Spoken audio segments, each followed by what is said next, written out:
করতে এসছো এখানে কড়াই নিয়ে? দেখো কি কেমন হয়েছে চিলি চিকেনটা, দেখে দেখো। তোমরা এটা চিলি ভালো চিকেন খাও। কোথায়? এটা তো ঝোল। ঝোল না, এটা তো গরম, একটু পরেই জমে যাবে তো। এটা তো জমে যাবে, তখন রুটির সাথে খেতে ভালো লাগবে। ঝোল না তো, এটা কোথায় কি ঝোল? আজকে রাতে দেবে না দেবে না? না না না, আজকে রাতে। এখন রুটি করবো গরম গরম, তারপর খাবে তুমি। কাল পরীক্ষা বলে আর খাওয়াচ্ছ? বাবা পরীক্ষা বলে বলেছে ভালো মন্দ খাওয়াতে। তাহলে পরীক্ষায় যদি কম নাম্বার, মানে মন খারাপ, ভালো খাইনি, পেটে খিদে, সেজন্য একটু মানে ভালো মন্দ বাচ্চাদের খেতে দিতে হয়, তাদের ওকে। মন বসে। বাইরের খাবার খাওয়াতে নেই।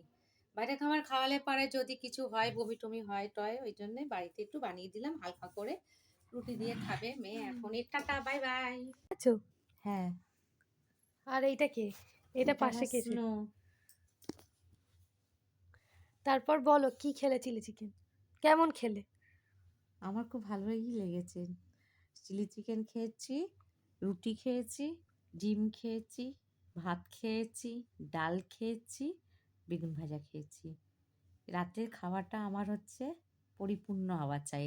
দুপুরবেলা কম খেলেও হয়, কিন্তু রাতের খাবারটা একটু এখন আমরা পরিপূর্ণ ঘুমাতে হয়। যাচ্ছি কারণ কাল সকালে আমাদের উঠতে হবে। হ্যাঁ, এখন আমাদের শুভরাত্রি সবাইকে জানিয়ে আমরা এখন যাচ্ছি নিদ্রায়।